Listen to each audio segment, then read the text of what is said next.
ሰላም ለሁላችሁም። የኢትዮጵያ ሕዝባዊ ማህበራት ጉባኤ ወዳዘጋጀው ሀገራዊ ውይይት እንኳን ደህና መጣችሁ። እንደሚታወቀው ኢትዮጵያ በውል ሳይቋጭ በኖረው የሀገረ መንግስት ግንባታ ሂደት ከገባችበት አዙሪት እንድትላቀቅ ለማድረግ እስካሁን የተደረጉት ጥረቶች ፍሬ አልባ፣ የተገኙትም እድሎች መካን ሆነው መቆየታቸው ሁላችንም የምናውቀው ይመስለኛል። ይህም ለማያባራ የእርስ በርስ መተላለቅና ለድህነት አረንቋ እንደዳረገን የታወቀ ነው። ችግሩን ስናመነዥግና ስናላዝን ዘመናት ተቆጥረዋል። ዘላቂነት ያለው መፍትሄ ማፍለቅ ግን የማይወጡት ዳገት ሆኖብን ቆይቷል። ስለዚህ የዛሬው ውይይት ጉምቱ የሆኑ ታላላቅ ኢትዮጵያዊ ምሁራን ያለፈውን ሂደት በወፍ በረር እየዳሰሱ ችግሩን ከነምንጩ እንዲጠቁሙና የመፍትሄ አቅጣጫዎችን የሚያመላክቱ ጽንሰ ሀሳቦች ተግባራዊ ሊሆኑ ስለሚችሉባቸው ስልቶች ጭምር በማመላከት ለውይይት ቀስቃሽ የሆኑ ትንተናዎችን እንዲያቀርቡልን ጋብዘናል። ከሁሉ በፊት የስብሰባችንን ሊቀመንበር አቶ ሳሙኤል ሀብቴ ማህበራችንን ወክለው ጉባኤያችንን እንዲከፍቱልን በታላቅ አክብሮት እየጋበዝኩ ይሄ ውይይት የሚቀዳ መሆኑን ሁላችሁም እንድታውቁት አሳስባለሁ። አቶ ሳሙኤል መድረኩ የእርስዎ ነው። አመሰግናለሁ አቶ በትሩ። የስብሰባችንን ጥሪ አክብራችሁ የተገኛችሁና በልዩ ልዩ የሶሻል ሚዲያ ላይ በመሆን ለምትከታተሉን ሁሉ ያለኝን አክብሮትና ምስጋና በኢትዮጵያ ሕዝባዊ ማህበራት ጉባኤ አመራር አባላት ስም አቀርባለሁ። የዚህ ስብሰባ አጀንዳዎች በቅድሚያ እንዲደርሳችሁ ስላደረግን ተጋባዥ ተናጋሪዎች ብቻ ሳይሆን ሁላችሁም በውይይቱ የመሳተፍ እድል እንደሚገጥማችሁ እናምናለን። ድርጅታችን ኢህመጉ ከ10 ያላነሱ ተመሳሳይ ተቀራራቢ ዓላማና ተልዕኮ ያላቸውን ህዝባዊ ማህበራትን አሰባስበው ስራውን ከጀመረ ከ3 ዓመታት በላይ ሆነውታል። መነሻውም ሆነ መድረሻችን በኢትዮጵያና በኢትዮጵያ ህዝብ ላይ ተመስርቶ ለህዝብ በህዝብ ስለ ህዝብ የቆመ በህዝባዊ መንግስትነትና በህግ የበላይነት የከበረ የፖለቲካ ስርዓተ ማህበር በኢትዮጵያችን እውን እንዲሆን ሉዓላዊነቷ የተከበረ ቀጣይቷን ኢትዮጵያ ለማየት የሚሹትን ኢትዮጵያውያንን ያሰባሰበ ነው። እኛ ማለትም ኢህመጉ አባላት አስታዋሾች አይደለንም፣ ወይንም ባለፈው ሁኔታ ብቻ የምናተኩርም አይደለንም። የዛሬውንም ቢሆን ቀጣይነትና ዘላቂነት ስለሚኖረው መጪው የፖለቲካ ስርዓት ስንመክር ወይ አስተያየት ስንሰጥ ምንድን ነው መነሻችሁ፣ ጀስቲፊኬሽናችሁ ምንድን ነው ለሚሉን ጀስቲፋይ ለማድረግ የወቅቱን እናነሳለን እንጂ እኛ የዛሬውን ለመተንተን አልተነሳንም። ምጥ ለእናቷ አስተማረች እንዳንባልም እንጠነቀቃለን። በአጭሩ በሀገራችን ላይ በተለይ ባለፉት ዓመታትም ሆነ ዛሬ እየደረሰ ያለው ግፍና በደል ከኛ በላቀ ህዝባችን በህይወቱ በደሙና በነፍሱ ይረዳዋል። እንኳን ሰው እንስሳቱም አውቀውታል። የበሬዎች እንኳን ዛሬ ማለትም በገጠር የሚገኙት መሬትን አለስልሰው እያረሱ መንደሩን ይመግቡ የነበሩት ዛሬ የዓመታት ጓደኞቻቸውን አራሽ ገበሬዎችን በጦርነት ምክንያት አጥተዋል። የተገለጠውን ሰማይ እንኳን የሚያቆነጁትና በዝማሬ የሚሞሉት አዕዋፋት ማረፊያ መሸሸጊያቸውን ደናቸው በጥይትና በድሮን ጋጋታ በመታወኩ አካባቢያቸውን ለቀው ጠፍተዋል። የወፎችን ዝማሬ ድምፅ የሚሰማው ያ ገበሬ የገጠሩ ነዋሪ መስማት ከሳነው ቆየ። የሰማይ ውበትም ተገላለጠ። ዛሬ እኛ የሚያሳስበን ቀጣዩ ትውልድ ነው። የቀደመው የሚተካውን ትውልድ እየተካ ብቻ ሳይሆን እየተረከበና እያስረከበ መሄዱ ግድ የሚሉት ፕሮሰስ ነው። እንግዲህ እዚህ ላይ ነው ጥያቄ የሚነሳው። ምንድን ነው ለመጪው ትውልድ የምናስረክበው የሚለው ማዕከላዊ ጥያቄ የዚህ ትውልድ ምሁራን፣ አዋቂዎችና ሊመልሱት የሚገባ አድበስብሰው የማያልፉት ማዕከላዊ ጥያቄ ሆኗል። በውይይታችንም ይህ እንደሚነሳ ግልጽ ነው። ዛሬ በሀገራችን ሰላም የለም። የሰሜኑ የሀገራችን ክፍል ደጆች ተዘግተዋል።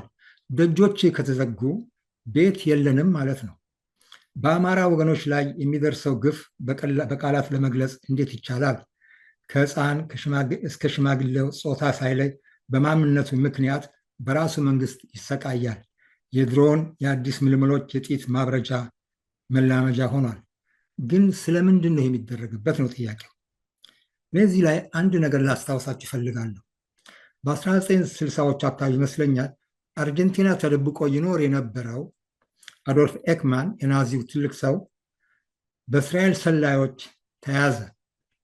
በሚያዝበት ጊዜ የሞሳዱ ሰው እንዲህ ብሎ ይጠይቀዋል። ጥያቄ፣ ያ ከአንተ ጋር የነበረው አንተ ስትያዝ በራፍ ላይ የነበረው የ4 ዓመት አካባቢ የሚሞላው ልጅ ምንህ ነው ይሉታል። ኤክማን ሲመልስ ሪካርዶ ማለታችሁ ነው? እሱማ ልጄ ነው ይላቸዋል። ጠያቂው ሞሳድ እንግዲያውስ አንተ እኮ የኔን የቤተሰብ ልጅ የ4 ዓመት ህፃን ልክ እንዳንተ ልጅ ያለውን አስገድልሃል ወይም ገለሃል። ለመሆኑ ይህ ፍርድ በእኔ ልጅ ላይ ለምን ተፈጸመ? ያንተና የኔ ልጅ ልዩነቱ ምንድን ነው ብሎ ይጠይቀዋል። መልስ ከኤክማን ምክንያቱም የኔ ልጅ አይሁድ አይደለም ብሎ ይመልሳል። እኔም ደግሞ ጠይቃለሁ፣ አሁን የሰው ልጅ በማንነቱ በዘሩ መፈረጁና መኮነኑ ኤክማን ከሰጠው ምላሽ በምን ይለያል? በደቡብ ያለውም የኦሮሞ ህዝባችን እስከ መቼ ነው ከመሃል ወጥቻለሁ በሚሉ ተራ የፖለቲካ ማታለያ ስም ነፃነትና ፍትህ ርቆት በመከራ ስር የሚንገላታው? በገጠር ያለውም ህዝብ ከትሜውም ጭምር ወደ ገጠር እየነጎደ ከሚደርስበት የድሮንና የከባድ መሳሪያ ድብደባ ለማምለጥ ከጅምላ አፈና ለመትረፍ ተራራ ስር ዋሻ ሰርቶ ከእይታ ውጭ ለመሆን ከድንገተኛ ጎርፍና ዝናብ ለመከላከል ጭምር ተራራውን ይምሳል። ተራራውን ይምስና መጠለያ ዳስ መሰል ዋሻ ይጥላል፣ ያዘጋጃል። በዚያ ዋሻ መሰል ዳስ ውስጥ በአንድ ወገን ያሉ የደረሰባቸውን ግፍና በደል በሐዘን እንጉርጉሮ ይገልጻሉ። በሌላ በኩል ደግሞ እስከ መቼ ለጥቃትና ለባርነት ተላልፈን እንሰቃለን የሚሉ የጀግኖች ልጆች ድምፅ እንደ አንበሳ እያገሳ ነፃነት ፍለጋ ይፎክራልን፣ ወደ ውጭም ይወጣል። ይህ ነው እውነታው። ይህ የዚህ ትውልድ ቅብብሎሽ ያሳያል።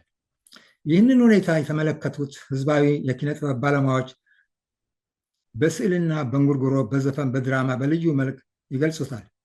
ቴዲ አፍሮም ወይም ቴዎድሮስ ካሳሁን እግዚአብሔር በሰጠው ጸጋ ተጠቅሞ እውነትን መሰከረ እንጂ እንደሚሉት ለፖለቲካ ፍጆታ ብሎ አላዜመውም። እውነት ሪያሊቲ ናት። ለመሆኑ የቴዲ አሳዳጆች ትሩዝን ኢሬሌቫንት ማድረግ ይችላሉን? ቴዲ የህዝብ ድምፅ ሆነ። ምንም እንኳን እሱ ቢያንጎራግረውም የህዝብ ድምፅማ በህዝብ ሁሉ የሚገለጽ ድምፅ ነውና ማፈን አይቻልም። ዛሬ የምናስተውለው ይህንን ነው። ቴዲ የትውልዱ ውለታ ሆነ። ይህንን ብርቅዬ ልጅ ደግሞ ህዝባችን ከማናቸውም አደጋና ስጋት ሊጠብቀው ይገባል። በቴዲ አፍሮ ላይ የሚቃጣው ማናቸውንም አይነት የሰብአዊ መብት ረገጣ ድርጅታችን ኢህመጉ አጥብቆ ይቃወማል፣ ያወግዛል። አመሰግናለሁ። በጣም አመሰግናለሁ አቶ ሳሙኤል። በተለይ ከሰጡን አጠቃላይ መንደርደሪያ ሀሳብ በተጨማሪ በጊዜው አንገብጋቢ ጥያቄ ሆኖ የመጣውን የዝነኛውን ድምፃዊ ቴዎድሮስ ካሳሁንን ጉዳይ በማንሳቶ በጣም ደስ ብሎኛል። በበኩሌ ይሄ እኛ የቆምንለት አንዱ አቋማ አንዱ ምሰሷችን የሰብአዊ መብት መከበር ስለሆነ የኛ ማህበር የኛን ስብስብ በቀጥታ የሚመለከት ጉዳይ ነው፣ የማገትበት ጉዳይ ነው እና ማንም በተፈጥሮ ችሎታው ተጠቅሞ ለሀገርና ለወገን ይበጃል ያለውን የማቅረብ መብቱና ነፃነቱ ተፈጥሯዊ ነፃነት ስለሆነ ሊከበር ይገባል እንላለን። አሁን ወደ ጊዜ ለመቆጠብ ቀጥታ ወደ ውይይታችን እንገባለን። እድለኛ ሆነን ይህንን ጉባኤ በክብር እንግድነት ተገኝተው እንዲባርኩልን የጋበዝናቸው የተከበሩ ልዑል ዶክተር አስፋው ወሰን አስራተ ካሳ በመካከላችን ተገኝተዋል። ስለ ልዑልነታቸው የትምህርት የሙያና የአስተዋጽኦ ሁኔታ ልዘርዝር ብል ጠቅላላ የጉባኤውን ሰዓት ስለሚወስድብኝ በዛም ውስጥ ላልጨርሰው እችላለሁ። በጣም ይቅርታ እየጠየቅኩ አጭር ነገር ስለሳቸው እንድል ይፈቀድልኝ። የጉባኤያችን የክብር እንግዳ የተከበሩ ልዑል አስፋው ወሰን አስራተ ካሳ የታሪክ የትምህርትና የስራ ልምድ ውቅያኖስ ስለሆነና ሁላችንም ስለምናውቃቸው ከሀገራችን ነገስታት የዘር ሐረግ የሸዋውንም የጎንደሩንም የላስታውንም ስርወ መንግስታት የሚወክል ጠንካራ መሰረት ያፈራቸው በጀርመን በእንግሊዝና በአሜሪካ ጥልቀት ያለው የህግ የምጣኔ ሀብትና የታሪክ ምሁርና ስመጥሩ ተንታኝና ደራሲም ናቸው። በጀርመን ሀገር ባደረጉት እድሜ ጠገብ ቆይታ በታላቅ ደረጃ የፖለቲካ አማካሪ በተለይ በአፍሪካና በመካከለኛው ምስራቅ ጉዳዮች ለጀርመን መንግስት ከፍተኛ አማካሪ ናቸው። እንደ ታዋቂ የፖለቲካ ተንታኝ በርካታ ጥናታዊ ጽሑፎችን አቅርበዋል።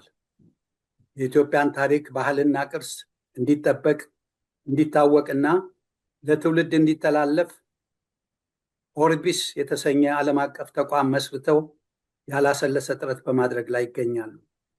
በሃይማኖትም በኩል የሚያጋጥሙትን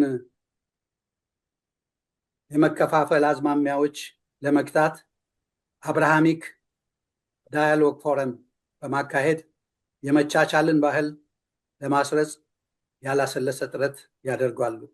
ለአስተዋጽኦአቸው ታላላቅ ዓለም አቀፋዊ ሽልማቶችና እውቅናዎችንም አግኝተዋል። ይህንን ካልኩ በኋላ ልዑልነታቸውን ጉባኤያቸውን በንግግር እንዲከፍቱልን በታላቅ አክብሮት ጋብዛለሁ። መድረኩ የእርሶ ነው። በጣም አድርጌ አመሰግናለሁ አቶ በትሩ። ክቡር ሊቀመንበር፣ የተከበራችሁ ኢትዮጵያውያን ወገኖቼ፣ ከሁሉ አስቀድሜ በአሁኑ ጊዜ ጥንታዊትና ታሪካዊት ሀገራችንና የተከበረ ሕዝቧ የሚገኝበትን እጅግ አሳሳቢ ሁኔታ በተመለከተ ያለኝን ሀሳብ እንዳካፍል ስለጋበዛችሁኝ ስብሰባውን ላዘጋጃችሁ እንዲሁም ስብሰባውን ለምትካፈሉ ወገኖቼ ሁሉ ከፍተኛ ምስጋናዬን በአክብሮት አቀርባለሁ። እህትና ወንድሞቼ፣ ሀገራችን ኢትዮጵያ ብቸኛዋ በቅኝ ገዢዎች ያልተገዛችና ነፃነቷን አስከብራ የኖረች ከራሷም አልፋ ለሌሎች የአፍሪካ ወገኖቻችን የነፃነት ምሳሌ በመሆን ብቻ ሳይሆን ከአሰቃቂው የቅኝ አገዛዝ ኋላ ቀር ስርዓት እንዲላቀቁ የራሷ ጉዳይ አድርጋ በመውሰድ ነፃነታቸውን እንዲቀዳጁ ቀኝ ገዢዎችን በዓለም አደባባዮች በመሞገትና ለዚያ ሰቆቃ ሰለባ ለሆኑት ፈርጀ ብዙ እገዛ በማድረግ ለሰው ልጆች መሰረታዊ ሰብአዊ መብቶች መከበር የነበራት ሚና ተገቢና እጅጉንም የሚያኮራ ነበር። ያ ግን አፍሪካን በተቀራመቱት ባዕዳን ዘንድ በቀላሉ የማይሻር ቂም እንዲያዝባትና ዋጋም እንዲያስከፍላት ተደረገ። ታሪካዊት ሀገራችን እንዲህ ከራሷ አልፋ ለሌሎች አፍሪካዊ ወገኖቻችን መታገል የቻለችው ከቅርብም ሆነ ከሩቅ በተደጋጋሚ የተቃጡባትን ዘመቻዎች ዜጎቿ በትውልዶች ቅብብሎሽ ባደረጉት መራር ተጋድሎና እንደ ህዝብ በጋራ በከፈሉት መስዋዕትነታቸው የሀገራቸውን አንድነት ማስከበር በመቻላቸው ነበር።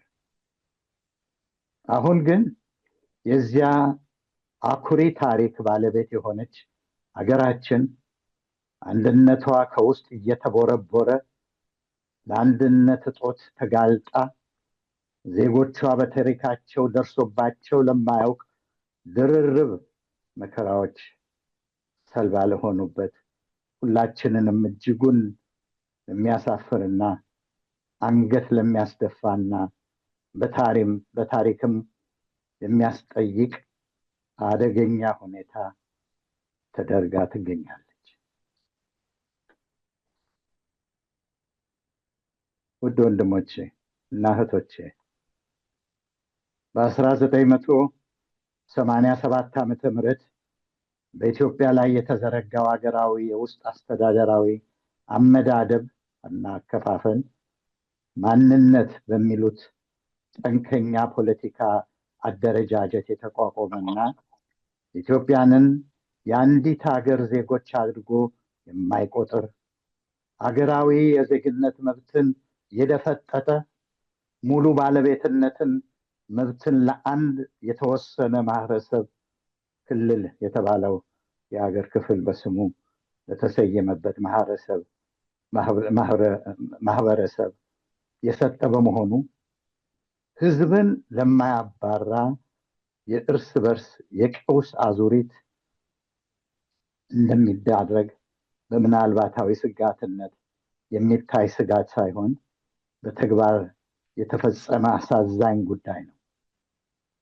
በአንዲት ሀገር ዜጎች መካከል ስር የሰደደ ለመሄድ ልዩነት የዳረገ ይህ አይነት ከፋፋይ የፖለቲካ አደረጃጀት በዚያ የሀገር ክፍል የሚኖሩ የሀገሪቱ ዜጎችን በየትኛውም የሀገራቸው ክፍል ከማንም በላይ በታችም ሳይሆኑ በሙሉ ነፃነት እኩል የመኖር መሰረታዊ የማይገሰስ መሰረታዊ የዜግነት መብታቸውን የሚሽርና ሰብአዊ መብት ክብራቸውን የሚጥስ በመሆኑ ጨርሶ ተቀባይነት ሊኖረው የማይገባ አረመናዊ ብይን ነው።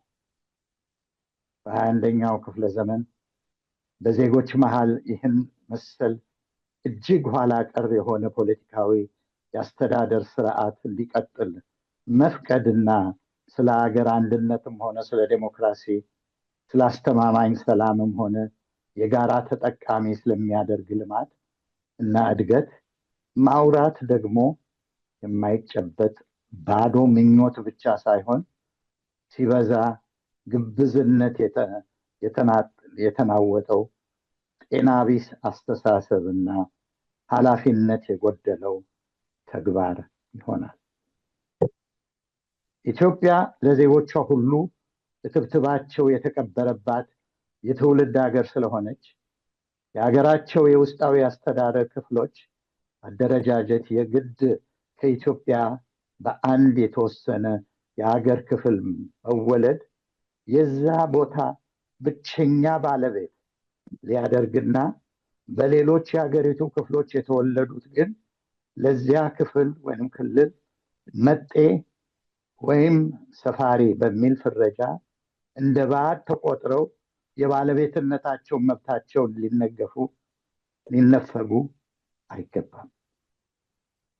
ይህ አይነት መርዘኛ የፖለቲካ ስርዓት ህዝብን ለማያባራ የእርስ በርስ ፍጅት የሚዳረግ የኢትዮጵያን አንድነት ለማይፈልጉ ከቅርብም ከሩቁም ላሉ የውጭ ኃይሎች በውስጥ ጉዳያችን ጣልቃ እየገቡ ሀገራችንን በማያባራ የቀውስ አዙሪት ውስጥ እንድትዘፍቅ እና ለዜጎቿ ምድራዊ ሲኦል እንድትሆን አመቺ ሁኔታን የሚፈጥር የአፍሪካን የተፈጥሮ ሀብት ለመቀራመት ለአሰፍሳፊ ኃይሎችም የአህጉሩ የነፃነት ማህበረቅ አድርገው የሚቆጥሯት ኢትዮጵያ የውስጥ አንድነቷ እንዲፈርስ የራሳቸውን የተንኮል መንገድ እንዲከተሉ እድል የሚሰጥ አደጋን እንደሚጋብዝ ሁላችንም ማወቅ ይኖርብናል።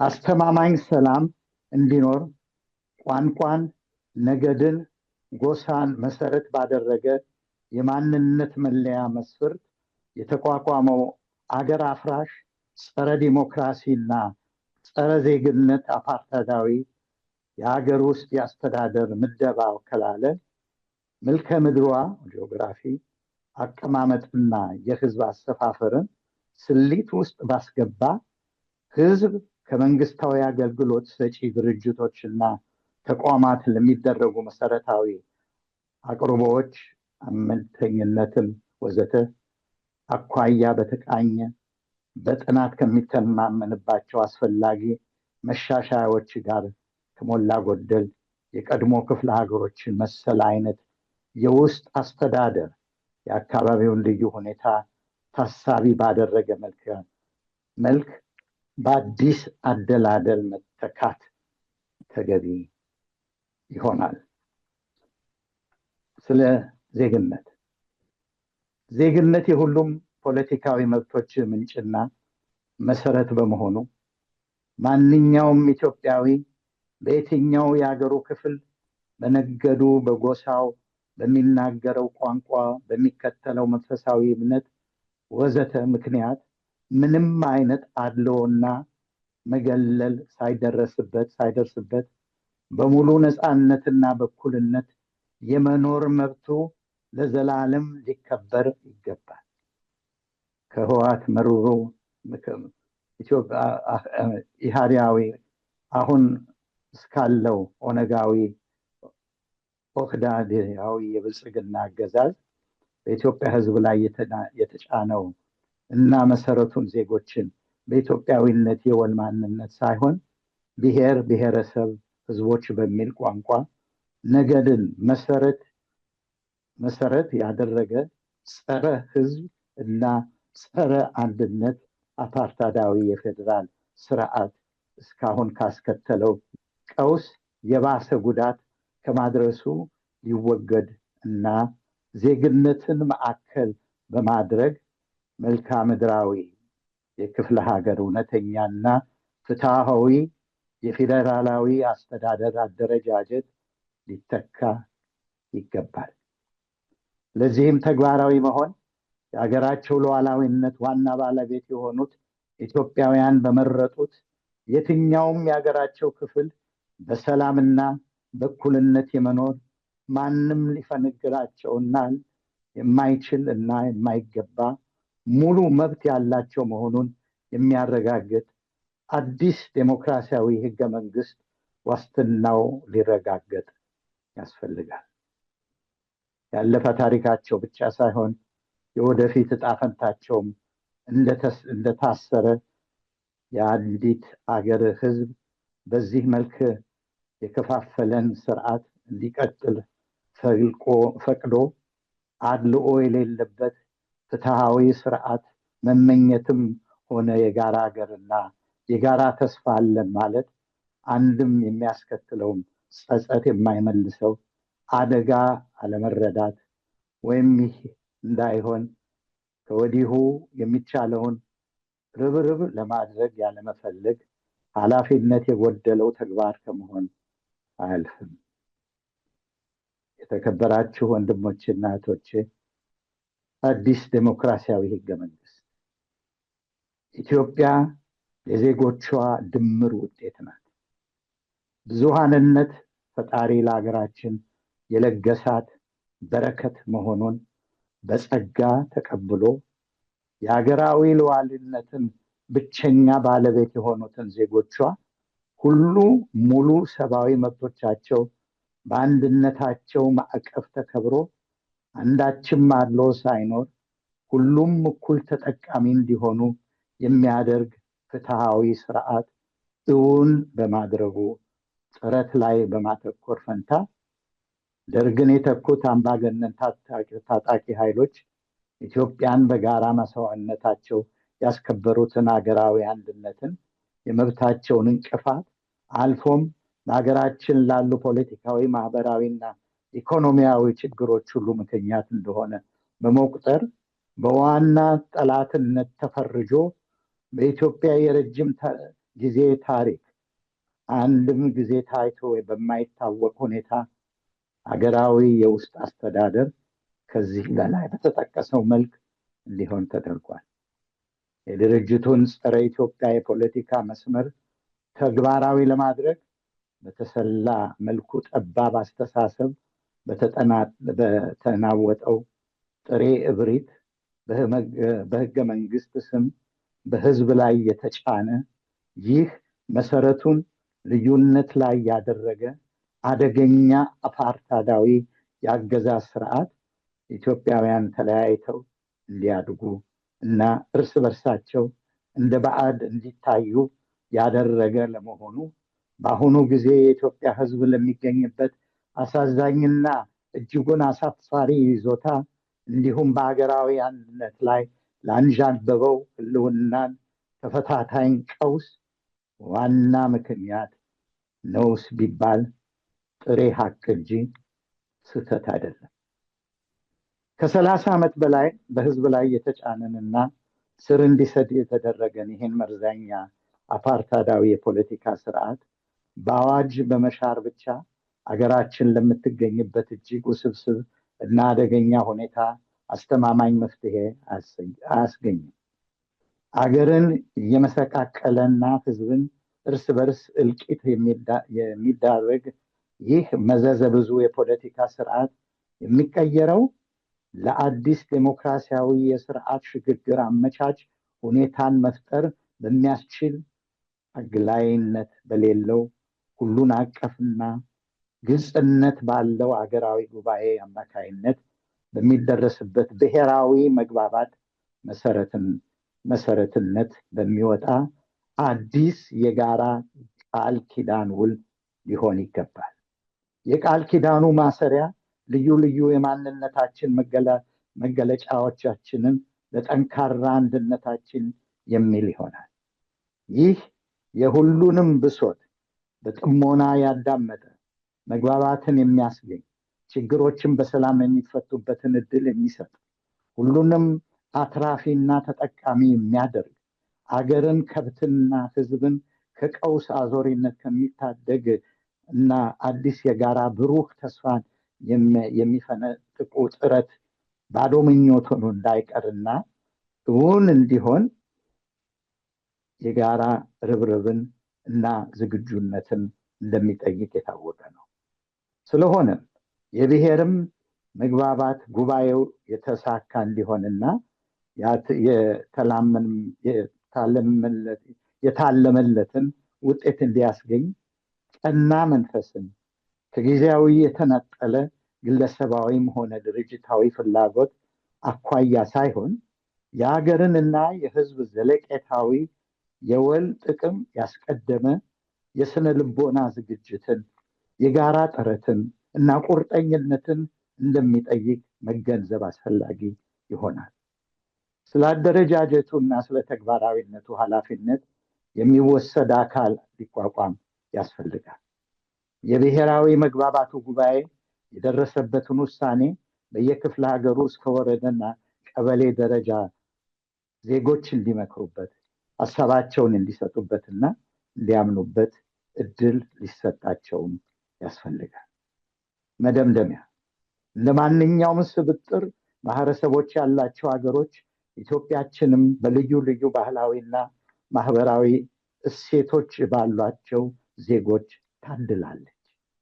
በእነዚህ ማህበረሰቦቿ መሀል የነበሩ ያሉ እና ወደፊትም የሚኖሩ ልዩ ልዩ መገለጫዎች ለልዩነት ምክንያት ሳይሆኑ የጋራ ጸጋ እንደሆኑ አክብሮ መቀበል አስፈላጊም ተገቢም ነው።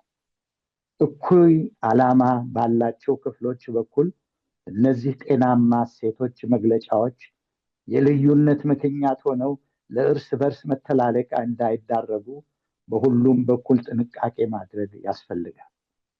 በሀገራችን የተዘረጋው ሀገራዊ የዜግነት መብትን ከዜጎች የቀማ ኋላ ቀር የፖለቲካ ስርዓት ያተረፈልን አገራችን በአሁኑ ጊዜ የምትገኝበትን እጅግ አሳፋሪና አሳዛኝ ሁኔታ ነው። መንግስት በራሱ ህዝብ ላይ ባወጀው ጦርነት ዜጎች ለሰላም እጦት፣ አዙሪት ለበዛ መከራ እና ችግር የተዳረጉበት፣ የሀገር አንድነትም እጅግ አሳሳቢ ለሆነ የብተና አደጋ የተጋለጠበት ሁኔታ ላይ እንገኛለን። ምንጊዜም ቢሆን ሀገራችን አሁን ከምትተዳደርበት መሰረቱን ልዩነት ላይ ካቆመ አፓርታይዳዊ የፖለቲካ ስርዓት ይልቅ የብዙሃንነትን መግለጫዎችን የጋራ እሴቶችን መሆናቸውን አክብሮ የሚቀበልና ፍትህን መሰረት ባደረገ የፖለቲካ ስርዓት መተካት ካልቻለች አንድም ማህበረሰብ የተረጋጋ ሰላም ሊኖረው አይችልም።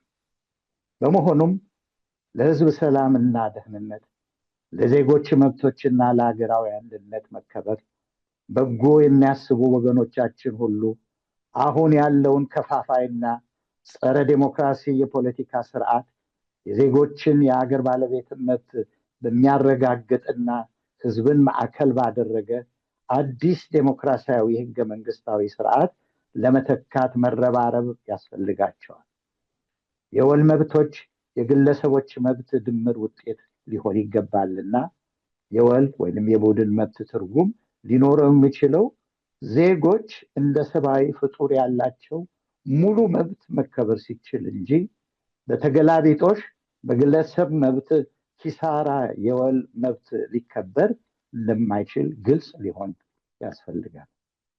ኢትዮጵያውያን ያለፈ ታሪካቸውን ብቻ ሳይሆን የወደፊት ዕጣ ፈንታቸውን የተሳሰረ መሆኑን በመገንዘብ አሁን ያለው የፖለቲካ ርዕዮት የህዝብን መከፋፈል የአገዛዝ መመሪያ ያደረገ በመሆኑ በዜጎች መሀል ያለ ትስስር እየላላ እንደ ባዕድ እስከ መታየት ድረስ መቻሉ በተግባር የታየ እጅግ አሳዛኝና አሳፋሪ ጉዳይ ነው። ሁሉም ወደ ህሊናው ተመልሶ አስቸኳይ የጋራ መፍትሄ ካልተገኘ በመሃል የተፈጠረ ይህ ጤና ቢስ መራራቅ በተፈጥሮ ሀብት አጠቃቀም ሆነ በወሰን መገፋፋት በሚከሰት የይገባኛል ጥያቄ ወይንም በሌሎች ገፊ ምክንያቶች ሳቢያ ሀገርን እስካሁን ከደረሰው በላይ ሁሉም ተጎጂ ወደሚሆንበት የእርስ በርስ መጠፋፋት ሊወሰድ ስለሚችል ውጤቱ ቀደምት ትውልዶች ባደረጉት መራር ተጋድሎና በከፈሉት ክቡር መስዋዕትነት በነፃነት ያቆይልን የጋራ ሀገራችንን እስከ ማጣት ስለሚያደርስ በጸጸት የማይመለስ ከባድ ችግር ሊዳረግ ይችላል እና ወንድሞቼ፣ በመጨረሻም ኢትዮጵያ ለምትገኝበት ውድመትን ለሚያስከትል ዘግናኝ ቀውስ አዙሪት ተጋላጭነት የዳረጋት ኢትዮጵያ በጠላትነት ፈርጀው መገንጠልን ዓላማ እና ግብ ባደረጉ ታጣቂ ኃይሎች የፖለቲካ ፕሮግራማቸውን በህገ መንግስት ሽፋን በህዝብ ላይ በጫኑት ልዩነት መነሻ እና መድረሻ ባደረገ አደገኛ ሰነድ ምክንያት መሆኑ ምንም ጊዜ መረሳት አይኖርበትም። ከዚህ ደምና መሬት አቀንቃኝ ፖለቲካ መላቀቅና ለግለሰብ መብት ቅድሚያ በሰጠ ዜግነትን ማዕከል ባደረገ መልክዓ ምድራዊ ዴሞክራሲያዊ የፌዴራልን ስርዓት መታደርን ምርጫ በማድረግ የጋራ ሀገራችንን ኢትዮጵያን የምንጊዜም ህልሟ የሆነውን የዜጎቿን አንድነት መሻሻልና ብልጽግና እውን ለማድረግ በዓለም የነበራትን ክብር ለአፍሪካ የነፃነትና የኩራት ምሳሌነቷን እንዲሁም የምትታወቅበትን ለአካባቢዋ ቀጠና የመረጋጋት ምሳሌ የነበረ ቦታዋን ዳግም የምትይዝ እንድትሆን የዜጎች ሰላምና አንድነት ቁልፍ ነውና ይህንን ለማግኘት ቸሩ እግዚአብሔር ይርዳን። ኢትዮጵያችን ለዘላለም ትኑር። አሜን አሜን። በጣም አመሰግናለሁ ልዑልነቶ። በእውነቱ የጊዜውን አሳሳቢ ሁኔታ ከነመፍትሄው ሁሉም ነገር ደግሞ በፍትህና በዜጎች መልካም ፈቃድ ውጤት መሆን አለበት ያሉት ልቤን ነክቶታል። ጆሮ ያለው ይስማ ከማለት በቀር በእኔ አቅም የሚጨምረው ነገር የለም። አሁን ወደ ውይይታችን እናመራለን። ውይይታችን በሁለት ክፍለ ጊዜ የተመደበ ነው። ከመርሃ ግብሩ እንዳያችሁት አሁን ልዑልነታቸው ኢትዮጵያ ከየት ወዴት የሚለውን አጠቃላይ ሁኔታ አቅርበውልናል። በክፍል አንድ የኃይል ሚዛንና አሰላለፍን የሚተነትኑ ገለጻዎች ይቀርቡልናል። ከዚያ በኋላ ደግሞ በክፍል ሁለት መፍትሄውን ያሉትን የመፍትሄ አማራጮች ለመዳሰስ እንሞክራለን ማለት ነው።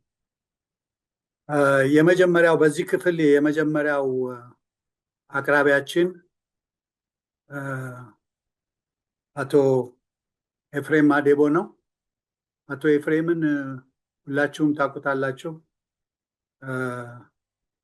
የኢትዮጵያ ሕዝብ ነፃነትና መብት ለሀገሪቱም ሉዓላዊነት ከፍተኛ አስተዋጽኦ ሲያደርግ ብዙ መስዋዕትነት የከፈለ ታጋይ ነው። በሚያቀርባቸውም ትንተናዎች እውነቱንና ትክክለኛ ነው ብሎ የሚያምንበትን ተናግሮ የመሸበት የሚያድር ደፋር ኢትዮጵያዊ ነው እና ዛሬም የዚህ የተቃዋሚ ኃይሎችን ሁኔታ በሚመለከት ያለውን ተጨባጭ ሁኔታ ፍንትው አድርጎ ያሳየናል በሚል ተስፋ ነው ይህንን አርዕስት መንደርደሪያ በሚመለከት እንዲያቀርብልን የጋበዝ ነው። ስለ ኤፍሬም ብዙ ማለት እችላለሁ። በተቃዋሚ የፖለቲካ ድርጅቶች የበላይ አመራር በመስጠትና የተወሳሰበውን የሀገራችንን የቅርብ ዘመናት የፖለቲካ ይዘትና ሂደት በመተንተን ያለምንም ፍርሃትና ማመንታት አካፋን አካፋ በማለት ድፍረቱ የምናደንቀው የምንወደውና የምናከብረው ነው። ዛሬ የኢትዮጵያ ተቃዋሚ የፖለቲካ ፓርቲዎች ድርጅታዊ አቅምና አሰላለፍ ምን ይመስላል ለሚለው ጥያቄ ውይይት ቀስቃሽ ትንተናውን እንዲያቀርብልን በአክብሮት ጋብዘዋለሁ። መድረኩ ያንተ ነው ኤፍሬም። አመሰግናለሁ።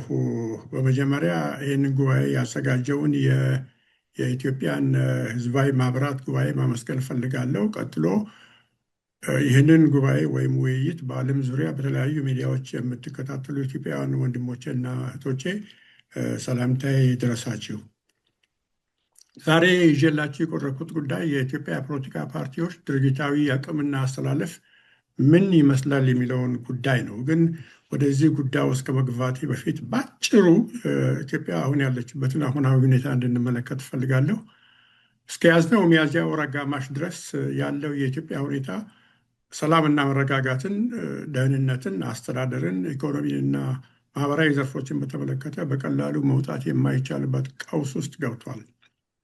ኢትዮጵያ በሀገር ውስጥ መፈናቀል፣ በረሃብ፣ በስደት፣ በብሔር ግጭትና የፌዴራሉ መንግስት በተለያዩ ሀገራችን አካባቢዎች በሚጀምራቸው ጦርነቶች የምትታመስ ሀገር ሆናለች።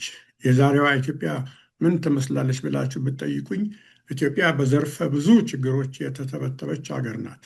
ፖለቲካችን ቀውስ ውስጥ መግባቱ የኢኮኖሚ ቀውስ ፈጥሯል። የኢኮኖሚ ቀውሱ በፍጥነት እያደገ የሚሄድ ድህነትን፣ ስራ አጥነትን፣ ስደትን፣ ከገጠር ወደ ከተማ ፍልሰትን፣ የዋጋ ንረትን፣ የኑሮ ውድነትን፣ ከፍተኛ የገቢ ልዩነትን ወዘተ ፈጥሯል። የፖለቲካና የኢኮኖሚ ቀውሱ አንድ ላይ ሆነው የሞራል መላሸቅን፣ በራስ አለመተማመንን፣ ዋልጌነትን፣ ግዴለሽነትን፣ ስርዓት አልበኝነትን፣ ወንጀልን፣ ሱሰኝነትን ወዘተ የመሳሰሉ ማህበራዊ ችግሮችን ፈጥረዋል። የኢትዮጵያ ፖለቲካ ድርጅቶች ወይም ፓርቲዎች ድርጅታዊ አቅምና አሰላለፍ ምን ይመስላል? ኢትዮጵያና የፖለቲካ ፓርቲዎች ከተዋወቁ ገና የአንድ ሙሉ ሰው ዕድሜ አልተቆጠረም። በኢትዮጵያ ታሪክ የመጀመሪያው ፓርቲ አውሮፓ ውስጥ ተመስርቶ ጠቅላይ ጽሕፈት ቤቱን የከፈተው ሰሜን አፍሪካ ውስጥ ነው። ይህ የሚያሳየን የመጀመሪያው ፓርቲ ኢህአፓ ሲቋቋም ኢትዮጵያ ለፖለቲካ ፓርቲ አመቺ ሀገር እንዳልነበረች ነው። ዛሬ በስልጣን ላይ ያለውን መንግስት ጨምሮ ከፊውዳሉ መንግስት በኋላ የመጡት መንግስታትም ቢሆኑ ወይ ከራሳቸው ፓርቲ ውጭ ሌሎች ፓርቲዎች እንዲኖሩ አይፈቅዱም፣ ወይም የፓርቲዎችን እድገት የሚገታ ህግ የሚያወጡ መንግስታት ናቸው። ለምሳሌ ኢትዮጵያ ውስጥ የፖለቲካ ፓርቲዎች መፈልፈል የጀመሩት በኢህአዴግ ዘመን ቢሆንም ኢህአዴግ እሱን መተካት የሚችሉ ጠንካራ ፓርቲዎች የሚገኙበት መድበለ ፓርቲ ስርዓት እንዳይኖር ማድረግ የሚችለውን ሁሉ አድርጓል። በዚህ የተነሳ ዛሬም ኢትዮጵያ ውስጥ ጠንካራ የመድበለ ፓርቲ ስርዓት የለም። የኢትዮጵያን የፖለቲካ ፓርቲዎች አቅምና አሰላለፍ በሚገባ ለማጤን በአንድ በኩል ኢትዮጵያ ውስጥ የፖለቲካ ስርዓቱ በምን መሰረት ላይ እንደተገነባ ማየት አስፈላጊ ነው። በሌላ በኩል ደግሞ የኢትዮጵያ የፖለቲካ ምህዳር ምን እንደሚመስል መመልከቱ ይጠቅማል። የኢትዮጵያ ፖለቲካ ስርዓት የተገነባው በብሔር ማንነት ላይ ነው። የአንድ ሀገር ፖለቲካ ስርዓት መሰረቱ ማንነት ሲሆን ዜጎች ራሳቸውን ብቻ ሳይሆን ገሃዱን ዓለም ጭምር የሚመለከቱት በማንነት መነጽር ይሆናል።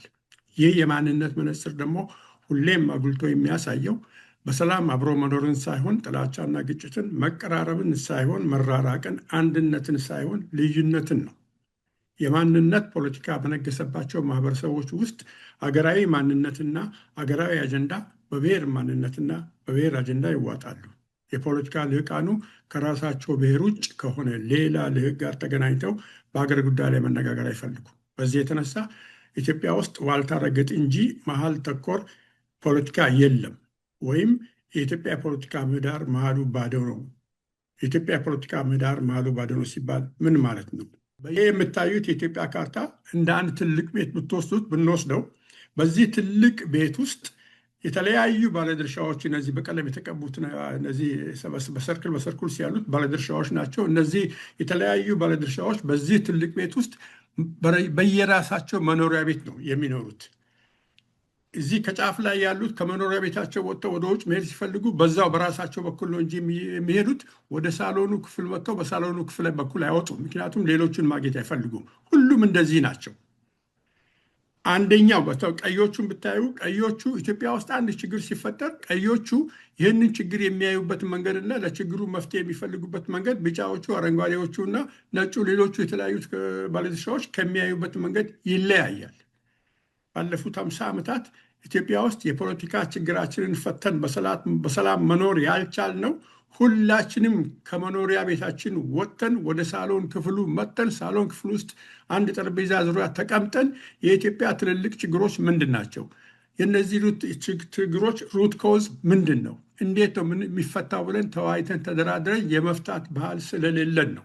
የኢትዮጵያ የፖለቲካ ምህዳር መሀሉ ባዶ ነው ሲባል ይህን መሀል ላይ የምታዩትን እዚህ መሀል ላይ የምታዩትን ባዶ ነገር ነው የሚያሳየንና እነዚህ የተለያዩ በየቤታቸው ያሉት ባለድርሻዎች አንድ አይነት ባለድርሻዎች አይደሉም። የተለያዩ ባለድርሻዎች ናቸው። ለምሳሌ ምሁራን አሉበት፣ የፖለቲካ ፓርቲዎች አሉበት፣ ወጣቶች አሉበት፣ የታጠቁ ኃይሎች ወዘተ። ከዚህ ቀጥሎ የፖለቲካ ፓርቲዎችን እንመለከታለን።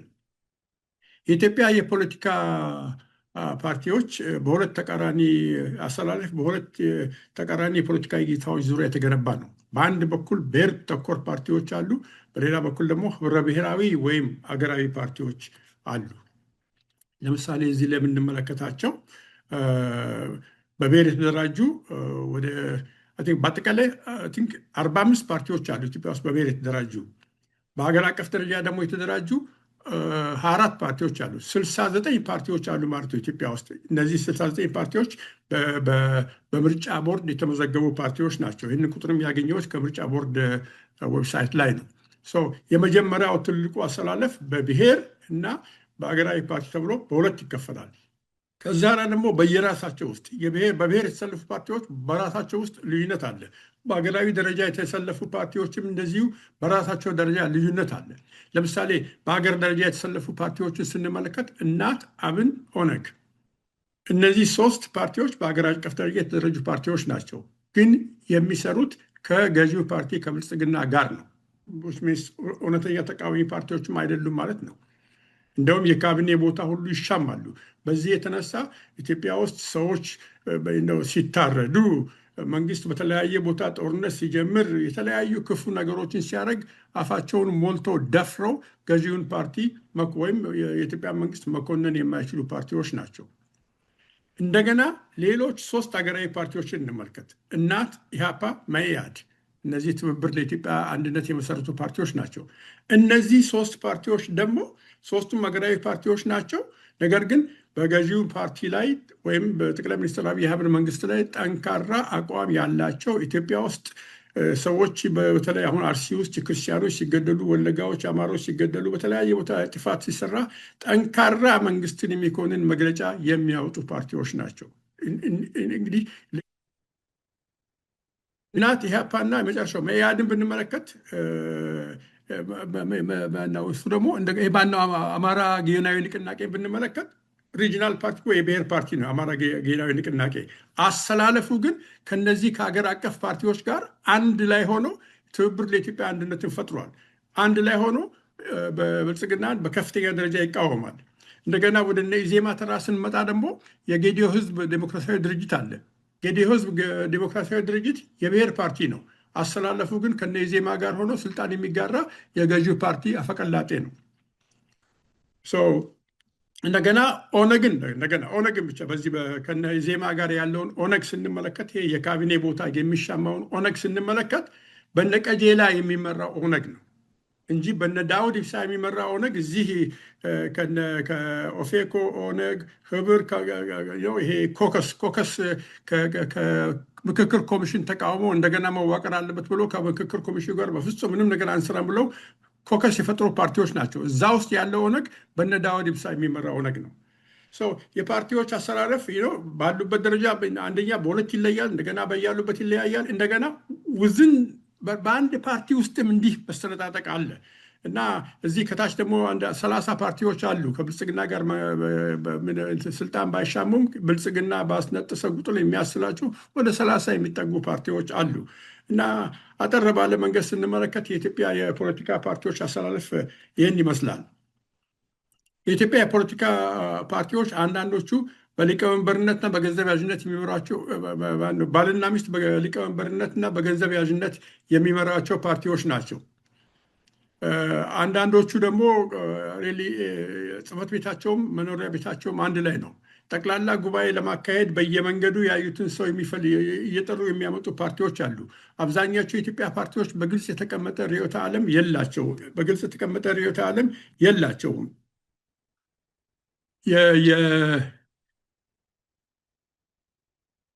የኢትዮጵያን የፖለቲካ ፓርቲዎች ቁመና ገባ ባለን ስንመለከት አንዳንድ ፓርቲዎች ባልና ሚስት በሊቀመንበርና በገንዘባቸው የሚመራቸው ፓርቲዎች ናቸው።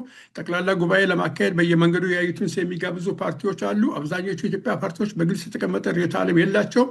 ይህ ነው ተብሎ የሚነገር ፖሊሲ የላቸውም። ከምርጫ ጊዜ ውጭ በስራ ሊገለጽ የሚችል ድርጊታዊ መዋቅር የላቸውም። የብዙዎቹ ፓርቲዎች የገንዘብ ምርጫ ቦርድ የሚያደርገው ድጎማ ነው። በነገራችን ላይ ብዙ ፓርቲዎች ዛሬም በሕይወት የሚገኙት የምርጫ ቦርድ ድጎማ ስላለ ብቻ ነው። በአጠቃላይ የኢትዮጵያ የፖለቲካ ፓርቲዎች መኖራቸውም ብዛታቸውም የሚታወቀው ቁጥራቸው በሚዲያ ሲነገር ነው እንጂ በሚሰሩት ስራ አይደለም።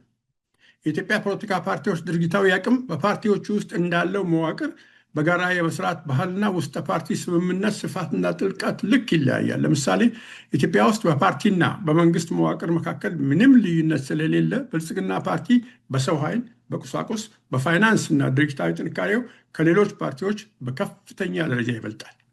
አብዛኛዎቹ ተቃዋሚ ፓርቲዎች በፋይናንስ እጥረት፣ በውስጥ አንድነት መላላትና በመንግስት ጫና ምክንያት ድርጅታዊ አቅማቸው የተወሰነ ነው። ሁሉም በሚባል መልኩ ተቃዋሚ ፓርቲዎች በከተሞች በተለይ በአዲስ አበባ ከተማ ላይ ያተኮሩ ናቸው እንጂ ወደ ገጠር ዘልቆ የገባ መዋቅር የላቸውም። በምርጫ ቦርድ የተመዘገቡ 69 ፓርቲዎች ቢኖሩም አብዛኛዎቹ መኖራቸው የሚታወቀው የምርጫ ጊዜ ሲደርስ ነው። በ2013 ዓ ም በተካሄደው እኔ 2013 ምርጫ ሲካሄድ አዲስ አበባ ነበርኩኝ። በ2013 ዓ ም በተካሄደው 6ኛው ዙር ሀገራዊ ምርጫ ላይ ኢትዮጵያ ውስጥ በሚገኙ 547 የምርጫ ወረዳዎች ውስጥ በሁሉም እጩ ተወዳዳሪ ማቅረብ የቻለ አንድም ተቃዋሚ ፓርቲ አልነበረም። ከገዢ ፓርቲ ቀጥሎ በአገር አቀፍ ደረጃ ብዙ ተወዳዳሪዎች ያቀረበው በወቅቱ ኢዜማ ነበር። ኢዜማ 353 እጩ ተወዳዳሪዎችን አቅርበዋል። ኢዜማ ይህን ያክል ከፍተኛ ቁጥር ያለው ተወዳዳሪ ማቅረብ የቻለው በወቅቱ በአዲስ አበባ እና በተለያዩ ክልሎች በተለይ በትላልቆቹ የኢትዮጵያ ከተማዎች ውስጥ በጣም ብዙ ኤነርጀቲክ የሆኑ ክሬቲቭ የሆኑ ወጣቶች ራሳቸውን ለፓርቲው የሰጡ ወጣት አባላት ነበሩት ኃይለኛ። ከዚህ በተጨማሪ ከዲያስፖራው እና ከአዲስ አበባ በተለይ ከአዲስ አበባ እና ከተለያዩ ትልቅ ከተሞች ከአንዳንድ ክልሎች ኢዜማ ከፍተኛ የገንዘብ ምንጭ ነበረው።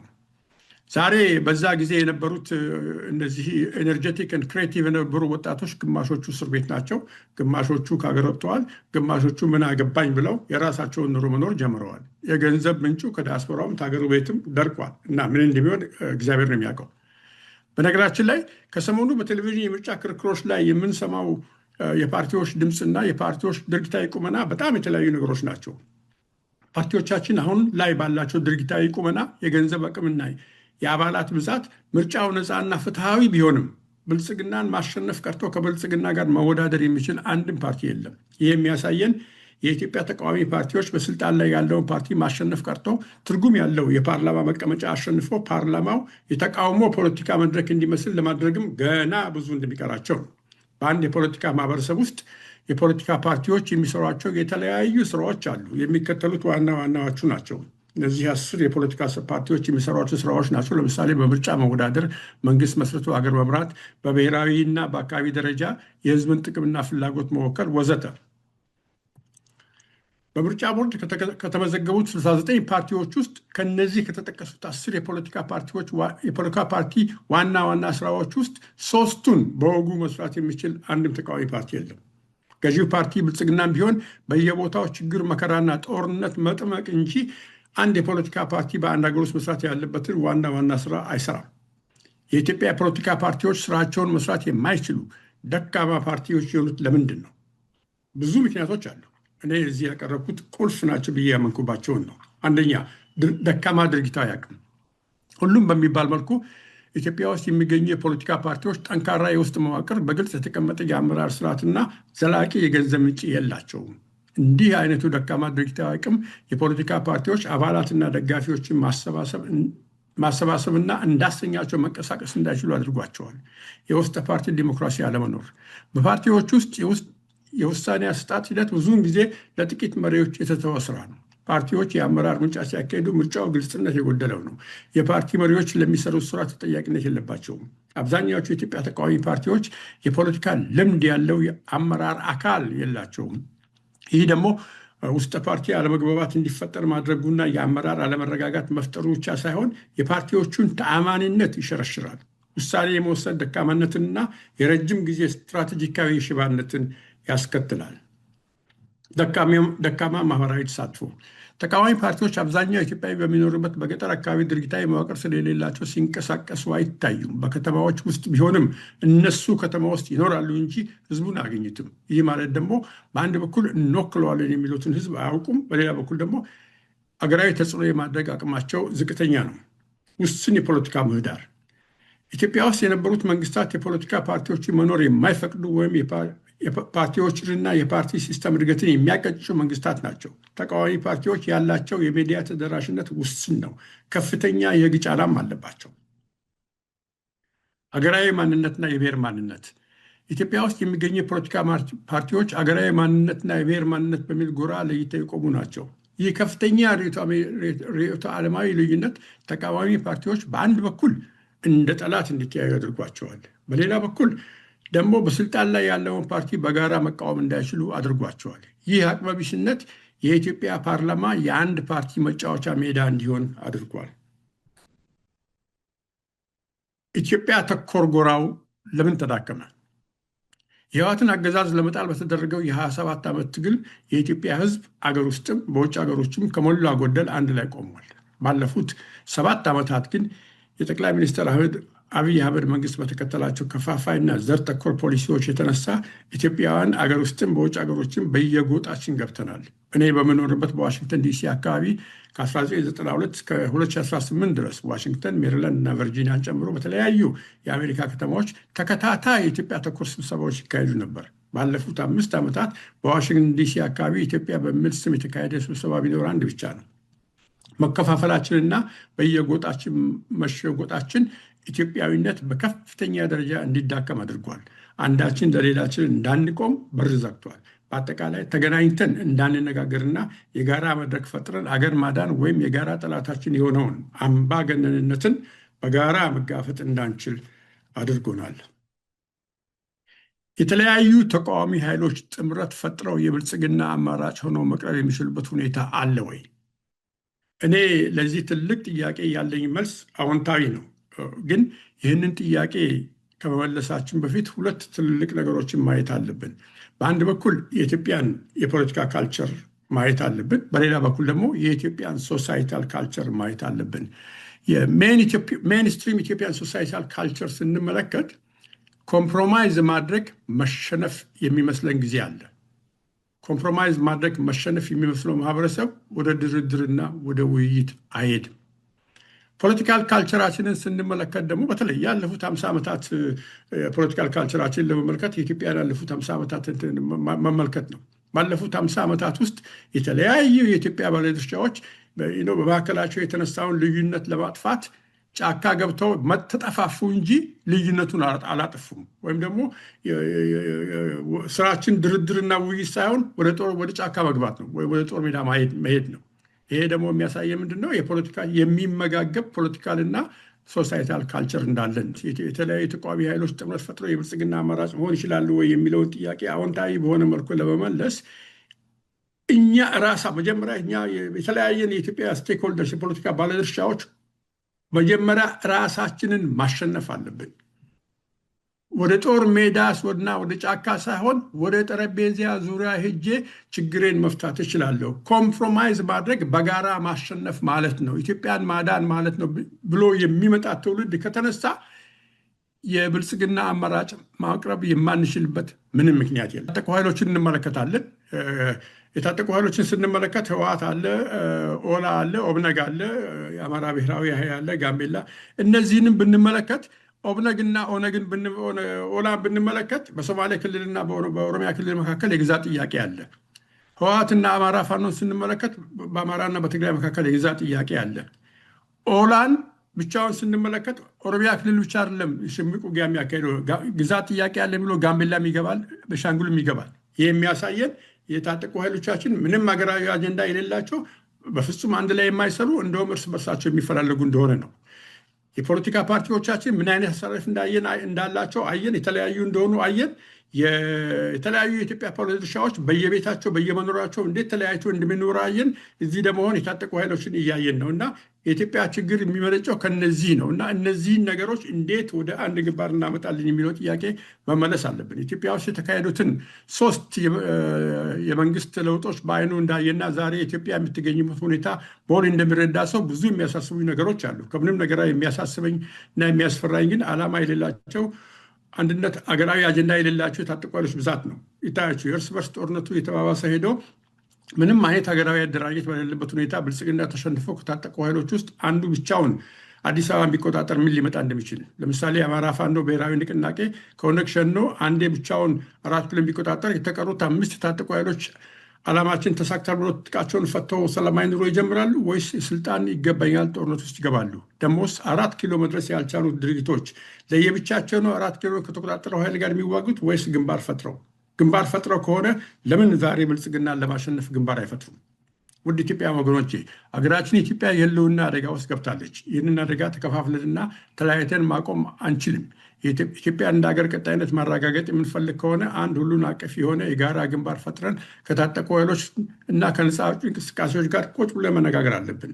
ይህንን ሳናደርግ ቀርተን አንድ የታጠቀ ኃይል ብቻውን 4 ኪሎ ቢቆጣጠር በሌሎች ሀገሮች ውስጥ ያየነው ቀውስ እኛም ሀገር በከፋ መልኩ የማይደግበት ምክንያት የለም። በብሔራዊ ደረጃ ተደራጅተው ከሌሎች አጋር ድርጊቶች ጋር ለአንጎላ ነፃነት ከፖርቱጋል ቅኝ ገዢዎች ጋር ለ8 ዓመት የተፋለመው ዮናስ ሳቪምቢ አንጎላ ነፃነቷን ስትቀዳጅ ስልጣን መያዝ ያለብኝ እኔ ነኝ በሚል ከብሔራዊ ደረጃ ወርዶ በብሔር ተደራጅቶ ከአንጎላ ማዕከላዊ መንግስት ጋር ለ27 ዓመት ተዋግቷል።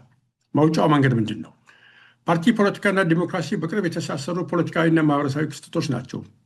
በውክልና ዲሞክራሲ ውስጥ የህዝብን ጥቅምና ፍላጎት ወክለው የፖለቲካ ስልጣን የሚይዙት ወይም በህግ አውጪው አካል ውስጥ የህዝብን ጥቅምና ፍላጎት የሚወክሉት ፓርቲዎች ስለሆኑ ፓርቲዎች በሌሉበት ቦታ ውክልና አይኖርም። ውክልና ከሌለ ዲሞክራሲ የለም። አንዳንዴ ዲሞክራሲ በሌለባቸው ሀገሮች ውስጥ ለምሳሌ ቻይና፣ ኮሪያ 1ም 2ም ቢሆን የፖለቲካ ፓርቲ ሊኖር ይችላል። የፖለቲካ ፓርቲዎች የሌሉበት ዲሞክራሲ ግን የለም። የፖለቲካ ፓርቲዎች የአንድን ማህበረሰብ የፖለቲካ የኢኮኖሚና ማህበራዊ ጥቅምና ፍላጎት አቀናጅተው በፖለቲካው አድማስ ውስጥ ከአንዱ ዳር ወደ ሌላው ዳር የሚያንሸራሽሩ ማህበረሰባዊ መንኮራኩሮች ናቸው። ኢትዮጵያ ውስጥ መሰረታዊ ህዝባዊ መሰረት፣ ጠንካራ ድርጅታዊ አቅምና በግልጽ የተቀመጠ የፖለቲካ ፕሮግራም ፖሊሲ አማራጭ ያላቸው ፓርቲዎች ባለመኖራቸው ህዝብ የሚያስተባብረውና አልገዛም ብሎ ለመብቱ ለነፃነቱ ሆ ብሎ እንዲነሳ የሚያደርገው አካል ማግኘት አልቻለም። ይህ ደግሞ ኢትዮጵያ ውስጥ አምባገነንነት መልኩን እየለዋወጠ እየመጣ ህዝብን እንዲረግጥ መንገድ ከፍቶለታል። ዛሬ ሁላችንም የጠቅላይ ሚኒስትር አብይ አህመድን መንግስት በአስቸኳይ መወገድ አለበት እያል እንጮኋለን። ይህ መንግስት ከተወገደ በኋላ ማን ይተካዋል ለሚለው ቁልፍ ጥያቄ ግን ዛሬም እንደ ትናንቱ መልስ የለንም። ይህ የዛሬው ትውልድ ግን የጠቅላይ ሚኒስትር አብይ አህመድን መንግስት ከማስወገዱ በፊት ማን ይተካዋል፣ እንዴት ይተካዋል፣ ከአምባገነንነት ወደ ዲሞክራሲ ለመሸጋገር መደረግ ያለባቸው ነገሮች ምንድን ናቸው ለሚሉ ጥያቄዎች በቂ መልስ ሊኖረው ይገባል። በእርግጥ ዛሬ ሀገራችን በምትገኝበት ሁኔታ ውስጥ ይህ ቀላል ላይሆን ይችላል። ሆኖም ግን ፈተናውና ችግሩ ይህንን ሳንሰራ ቀርተን እኛም ሀገራችንን ከምትደርስበት አደጋ በጣም ያነሰ ነው።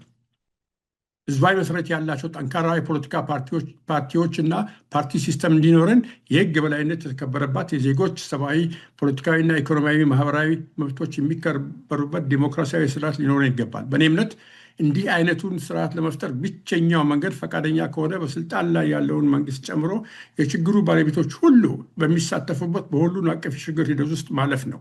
ኢትዮጵያ ውስጥ የሽግግር ሂደት ለመጀመር የታጠቁ ኃይሎችን ስምምነት ማግኘት አስፈላጊ ይመስለኛል።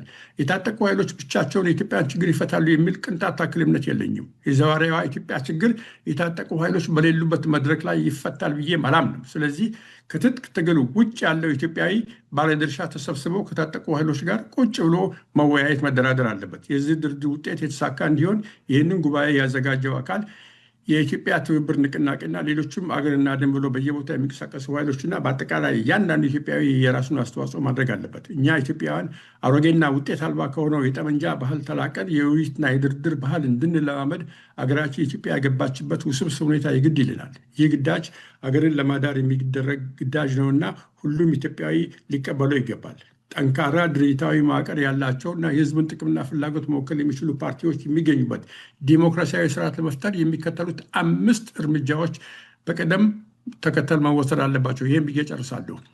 አንደኛ፣ የተኩስ ማቆም ስምምነት ማድረግ። ሰላምና መረጋጋት የሚጀምረው የጥይት ድምፅ ሲቆም ነውና ኢትዮጵያ ውስጥ መወሰድ ያለበት የመጀመሪያው እርምጃ የተኩስ አቁም ስምምነት ላይ መድረስ ነው። የተኩስ አቁም ስምምነት ሲባል ጦርነትና ግጭት የሚካሄድባቸውን አካባቢዎች ሁሉ ይመለከታል። የሽግግር ሂደት ማስጀመር። ዛሬ በስልጣን ላይ ያለው መንግስት ቅቡልነትና ህጋዊነት የሌለው ችግር ፈጣሪ መንግስት ነውና በኢትዮጵያ ውስጥ ሁሉን አቀፍ የሽግግር መንግስት ማቋቋም ሊታለፍ የማይገባው አገር አድን እርምጃ ነው። ሁሉን አቀፍ ሀገራዊ ጉባኤ ማካሄድ።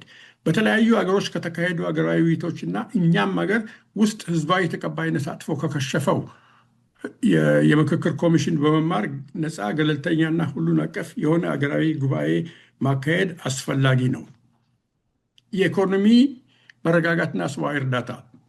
ግጭትና የእርስ በርስ ጦርነት ባለበት ቦታ ኢኮኖሚያዊና ማህበረሰባዊ ችግሮች ይባባሳሉ። ስለዚህ የተኩስ አቁም ስምምነት ከደረሰ በኋላ ግጭትና ጦርነት በነበረባቸው አካባቢዎች ሰብአዊ እርዳታ ማቅረብ፣ መሰረታዊ አገልግሎቶች ማስጀመር፣ የወደቡ ተቋሞችን መገንባት፣ የስራ ዕድል መፍጠርና የዋጋ ንረትን መቆጣጠር አስፈላጊ ነው። ፍትህ፣ ተጠያቂነትና እርቅ። ለተፈጸሙ ችግሮች እና በደሎች ፍትህና ተጠያቂነት የማይኖር ከሆነ ግጭቶች እንደገና መቀስቀሳቸው ስለማይቀር የዜጎችን ሰብአዊ መብት የረገጡ የዘር ማጽዳትና የጦር ወንጀል የፈጸሙ ኃይሎች ምርመራ ተደርጎ ተጠያቂ የሚሆኑበት መንገድ መኖር አለበት። ማህበረሰባዊ ስብራትን ለመጠገን ተጠያቂነትና እርቅ አንድ ላይ የሚካሄዱበት መንገድ ሊፈለግ ይገባል። አመሰግናለሁ። በጣም አመሰግናለሁ አቶ ኤፍሬም። እንደተለመደው እንትው አድርገህ ዛሬ ሀገራችን የምትገኝበትን አጣብቂኝ ሁኔታ ጽንፍ ረገጥ የሆኑ የፖለቲካ ፓርቲዎች እየተገዳደሩ መሀሉ ባዶ መሆኑን የሚያሳይ ትንተና በጣም በጣም የሚያስደምም ነው።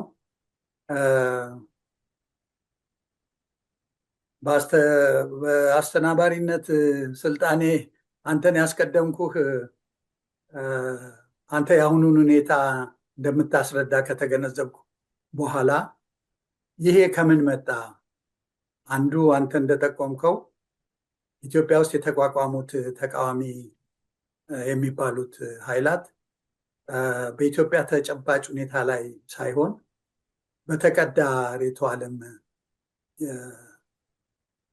የመመራቱ አባዜ ቀደም ብሎ የጀመረን አባዜ ውጤት እንደሆነ የሚያመላክት ስለሆነ ከታሪክ አንጻር ደግሞ ለምን እዚህ ደረስን? ከየት የመጣ ነው? ኢትዮጵያን የመሰለች በሺህ ዓመታት የሚቆጠሩ የባህልና የታሪክ እሴት ያላት ሀገር እንዴት እንዲህ አይነት ሁኔታ ውስጥ ልትገባ ቻለች የሚለውን ፕሮፌሰር ኃይሌ ላሬቦ ታላቁ እና ስመጥሩ የታሪክ የፍልስፍና የማህበራዊ ጥናትና የስነ መለኮት ተመራማሪ ናቸው። ሁላችሁም እንደምታውቁት በአሁኑ ጊዜ በታዋቂው የሞርሃውስ ዩኒቨርሲቲ ተባባሪ ፕሮፌሰር ሆነው አፍሪካንና የዓለምን ታሪክ በማስተማር ወጣት መሪዎችን እያፈሩ ሲሆን በጣሊያን በታላቋ ብሪታንያ እና በሰሜን አሜሪካ በትምህርት በጥናት በምርምርና በመምህርነት አገልግሎት አፍ ከፈቱበት የከንባትኛ ቋንቋ በተጨማሪ ላቲን፣ ጣሊያንኛ፣ አማርኛ፣ ግዕዝ፣ ትግርኛና እንግሊዝኛ አቀላጥፈው የሚናገሩና የተካኑ ናቸው። በመሆኑም በርካታ ጥናታዊ ጽሑፎችን በተለያዩ ቋንቋዎች አቅርበዋል። በጣሊያን የመሬት ስሪት ላይ ያቀረቡት በጥልቅ ምርምር ላይ የተመሰረተ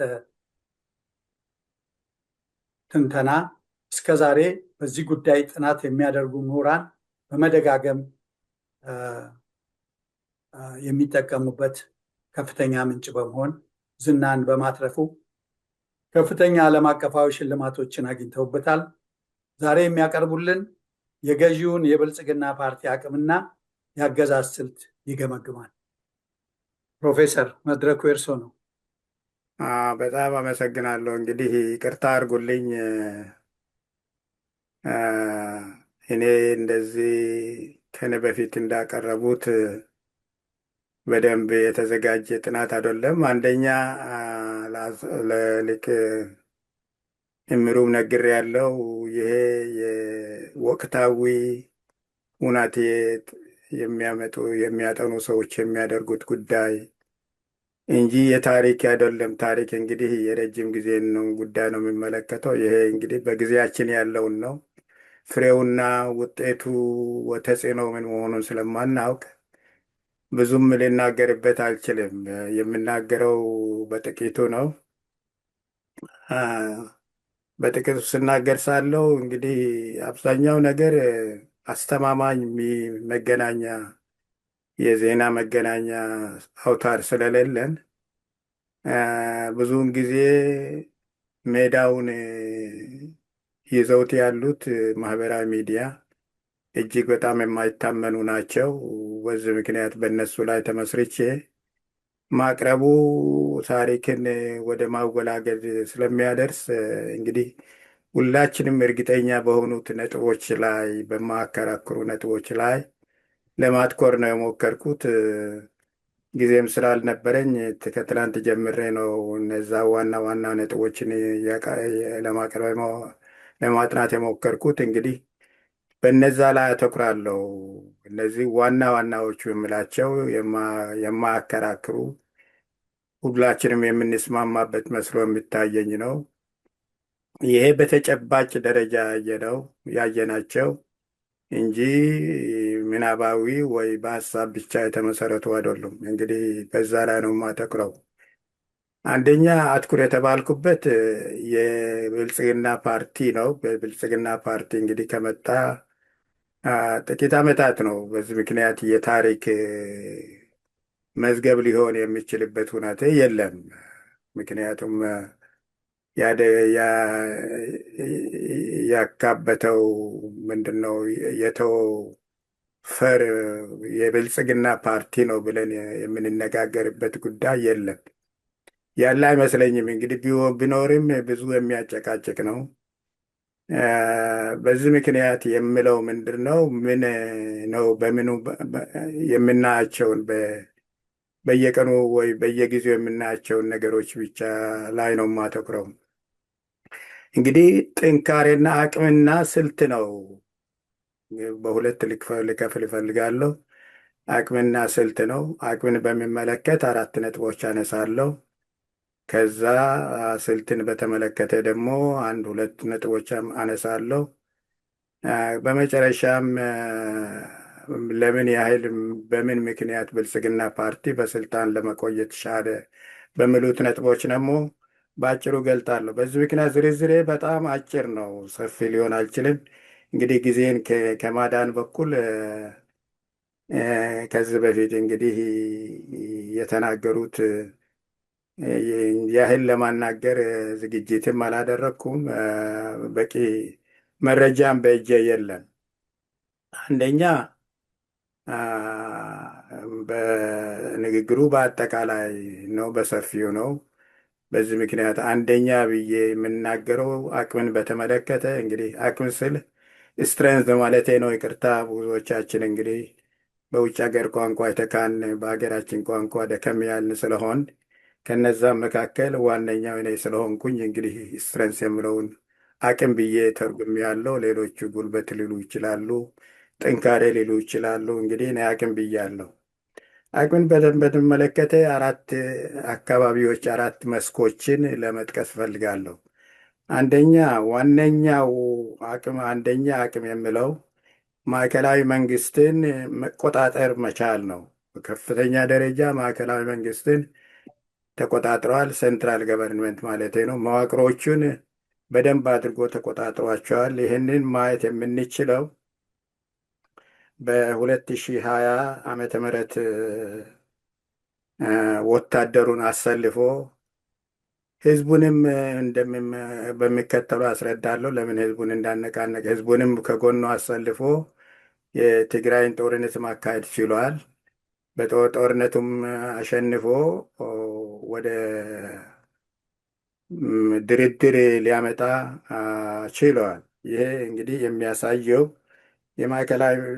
ማዕከላዊ መንግስት መዋቅሮችን በደንብ አድርጎ መቆጣጠሩ። እንግዲህ ትልቅ ጥያቄ ይኖራል፣ ምን ያህል ይቆጣጠራል? ግን በዚህ ያሳየው በደንበኛ ደረጃ ለመቆጣጠር መቻሉንና ስልጣኑን ለማቆየት ችሎታ እንዳለው ነው። በሁለተኛ ደረጃ በ2023 ዓመተ ምህረት ከዚያም በፊት በአማራ ክልል እና በኦሮሞም ክልል የእዝ አጠና ኮማንድ ፖስት ነው ከአካባቢው አስተዳደር ወስዶ የራሱን ማቋቋም መቻሉ ይሄ ማዕከላዊ ስልጣንን ለማጠናከር አቅም እንዳለው ያመለክታል። ይሄ አንደኛ ነው። በሁለተኛ ደረጃ የተቋማት ተቀጣይነትን ማጠናከር ነው። እንግዲህ መንግስት ብልጽግና የወረሰውን የኢህአዴግን የፖለቲካ ስርዓት በምንም መልኩ አልነካውም ማለት ይቻላል። የአገሩ አስተዳደር ብዙ ጥያቄ ቢመጣበትም ያንን እንዳለ ተቀብሎት እያስተናገደው ነው። ሊቀይረውም ሀሳብ ያለው አይመስልም። በዚህ ምክንያት የአስተዳደሩን መዋቅር እንዳለ ወርሶት ምን ያህል ጥቅም እንዳመጣውም በ2021 ዓመተ ምህረት በተደረገው ምርጫ ከፌደራል ከፍተኛ ደረጃ ከጠቅላይ ግዛት ይቅርታ አሁን ምን ከክልል እስከ ቀበሌ ድረስ መቆጣጠሩንና ለመቆጣጠሩ የሚያሳየው ድል አድርጎ ስልጣን መያዙን ነው። እንግዲህ እነዛን ቦታዎች ባይቆጣጠር ኖሮ ለመሸነፍም ይበቃ ነበር ማለት ነው። ይሄ ብቻ አይደለም።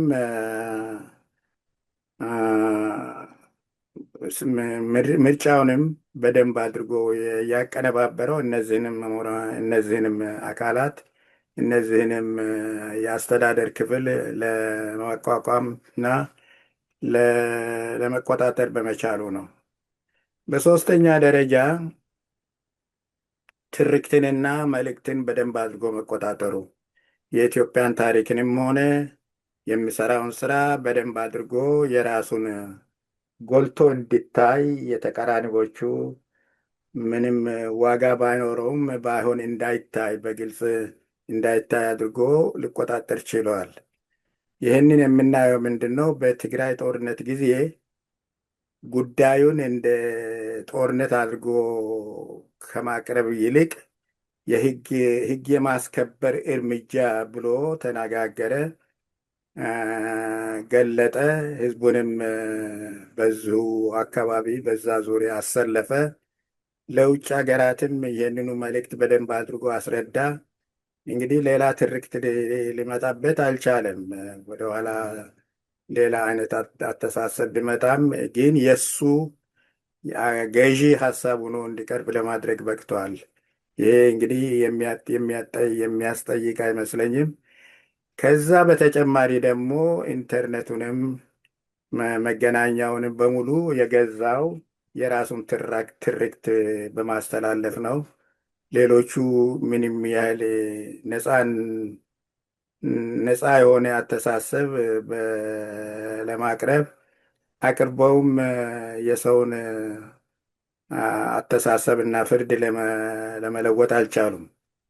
እንግዲህ ትርክቱን በደንብ አድርጎ መቆጣጠሩ፣ መልእክቱን በደንብ አድርጎ መቆጣጠሩ ሁለተኛ ጉልበቱን አቅሙ ነው ማለት ይቻላል። በሶስተኛ ደረጃ የሚታየው ፖለቲካን እንደ አስፈላጊነቱ መለዋወጥ ነው። መለዋወጥ ማለት የፖለቲካ ልምጥነት ሊበለው በፈለገበት መልክ ያስተካክላል። ለምሳሌ የጠቅላይ ሚኒስቴሩ ወደ ኦሮሞ አካባቢ ሲሄድ መልእክታቸው በጣም የተለየ ነው። ለነዛ አዳማጮች በሚመች መልኩ ያቀርቡታል። ወደ ሌላው አካባቢ ሲሄዱ ደግሞ በዚያው መልክ ለነሱ ሊሰሙ በፈለጉበት መልክ አስተካክለው አጣጥመው ያቀርቡታል ለማለት ይቻላል።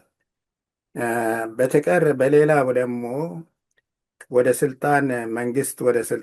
አዲሱ መንግስት ወደ ስልጣን እንደመጣ እስረኞችን ፈታ። ከዛም በተጨማሪ ነፃ ንግግር ፈጠረ። ግን የሀጫሉ ሁንዴሳን ግድያ ተከትሎ ደግሞ ማሰር ጀመረ።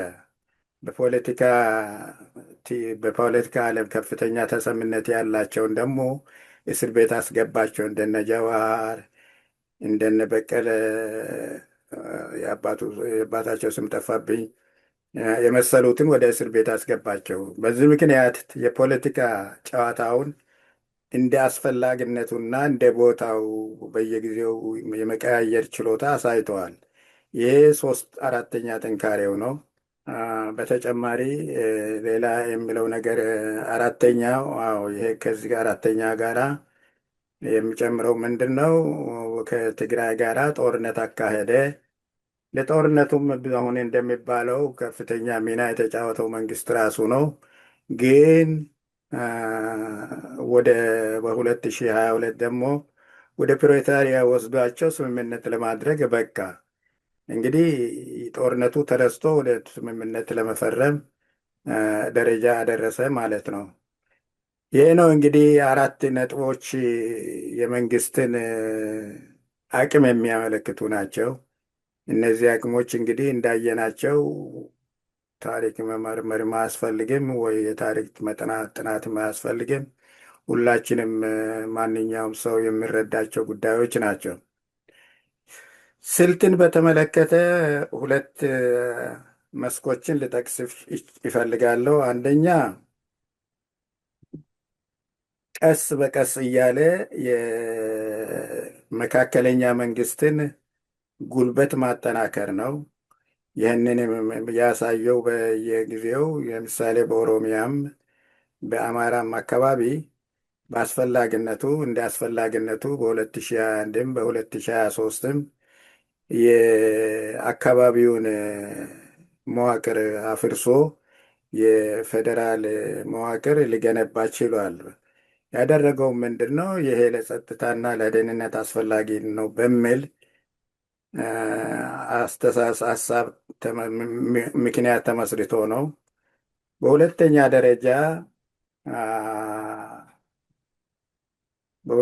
ደረጃ ሀሳቡን ማለት አቋሙን በየጊዜው እንደ አስፈላጊነቱ እየቀያየረ አንዳንድ ጊዜ ወሽመጥ፣ አንዳንድ ጊዜ ደግሞ ካስፈለገ ደግሞ ጭቆና እየተጠቀመ ወይ ደግሞ ምንድነው ወደ እስርና ወደ ጭቆና እያመራ እንደፈለገው መሰረት ዜናውን እየቀየረ ወሬውን እየቀየረ በፈለገው መሰረት ሊያካሂድ ይችላል። በዚህ ምክንያት የምለው ምንድን ነው? ዘዴውን በየጊዜው እንደ አስፈላጊነቱ ይቀይራል። በዚህ ምክንያት የህዝቡ ትኩረት በአንድ ጉዳይ ሆኖ ካለ እና አስፈላጊነቱን ተመልክቶ ደግሞ ይሄ ነው አሁን የሚያዋጣኝ ካለ ያንን መልእክት ሰርዞ ወደ ህዝቡ በሌላ ጉዳይ ላይ እንዲያተኩር ያደርጋል። ለምሳሌ የአባይ ግድብ አለ።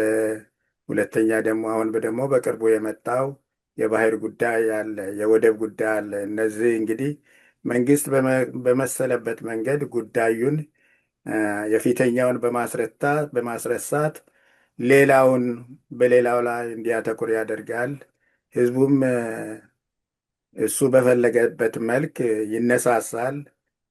የመንግስት ድጋፍ በተገቢ መሰረት ይሰጥለታል ማለት ነው። እንግዲህ በየጊዜው የሚታዩት እነዚህ ናቸው።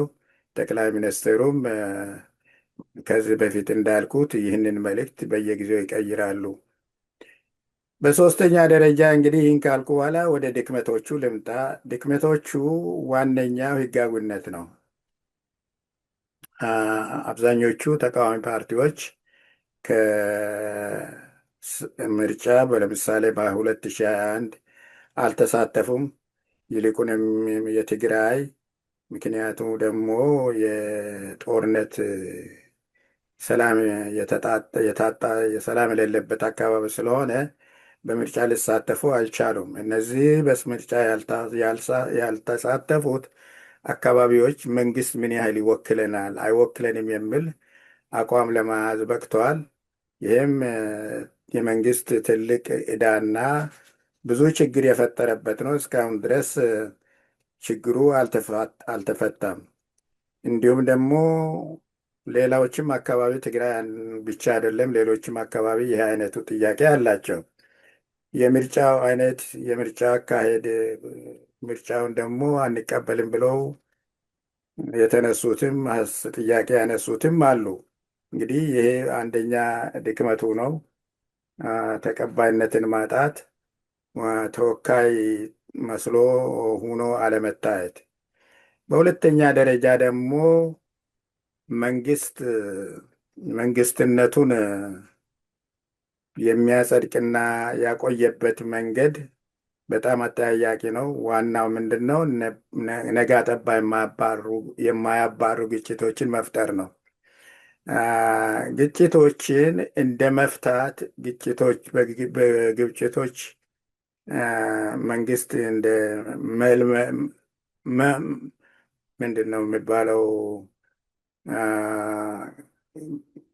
መልማት አድርጎ ይቀበለዋል። ግጭቶች ዋና የአገዛዝ ባህሪ ሆነው ቀርተዋል። ከመፍታት ይልቅ እንደ መፍጠርም ያልተፈቱ ግጭቶችን መፍጠርም ምንድነው ማስተናገድም መፍጠርም የመንግስት ባህሪ ሆኖ ቀርተዋል። ይሄ በጣም አሳሳቢ ነው። አቶ ኤፍሬም ማዴቦ በሰፊው ተናግረውታል። በዚህ ላይ ማትኮሩ ተገቢ፣ በእኔ በኩል ተገቢ አይመስለኝም። እንግዲህ ግጭት ዋና ባህሪው ሆኖ ቀርቶታል። አይፈታም፣ ይፈጥራል። ከተፈጠሩትን ደግሞ እያስተናገዳቸው እየተንከባከባቸው ይኖራል ማለት ይቻላል። በአራተኛ ደረጃ ማንሳት የሚገባው እንግዲህ ይሄ እንትኑን በሚመለከት ነው፣ ድክመቶችን በሚመለከት ነው። በአራተኛ ደረጃ ማንሳት የምፈልገው መርሁንና ያሳካቸውን ስኬቶች፣ ውድቀቶች መሪን ስኬቶችን በተመለከተ አንደኛ ኢህአዴግ ወያኔን ተዋግቶ በመጨረሻ ላይ በፕሬቶሪያ በ2022 ወደ ስምምነት ገበታ እንዲሄድ ማስገደዱ ነው። በሁለተኛ ደረጃ ደግሞ የተለያዩ ተግባራትን ማህበራዊ ልማቶችን ማስፈጸሙ ነው። አንደኛ ደረጃ የሚጠራው ምንድን ነው? ግድብ ነው፣ የጣና ግድብ ነው። ይሄ ከፍተኛ ተሰሚነትና ተቀባይነት ሰጥቷል ለማለት ይቻላል። በሶስተኛው ደግሞ ብልጭልጭ ትዝታ ነው ቢባልም በየቦታው በከተማ የሚያደርጋቸው የልማት ስራዎች ናቸው። እነዚህ ስራዎች እንግዲህ ብዙ ትችት ቢኖርባቸውም የማይካዱ መንግስቱ ያከናወናቸው ስራዎች ናቸው። እንዴት ጀመሩ? ምን አደረገ? እንግዲህ እሱ ሌላ ጥያቄ ነው። ውድቀትን በሚመለከት ዋነኛው ውድቀት በየጊዜው የሚያነሳቸው ቀውሶች የሚፈጥራቸው ቀውሶች ይልቁንም በ2020 በ2022 ይልቁንም በትግራይ ጦርነት የሚያመጣቸው ሰብአዊ ቀውስ ነው። እነዚህ በጣም ከፍተኞች ናቸው። በኦሮሚያም በአማራም በጣም በሰፊው የሚታዩት ናቸው። እነዚህ በህዝቡ ዘንድ ከፍተኛ ቅሬታን ወልደዋል። አሁንም ችግሩ እንዳልተፈታ ነው። የመፍታትም አቅምም ሆነ ፍላጎትም ያለው አይመስለኝም።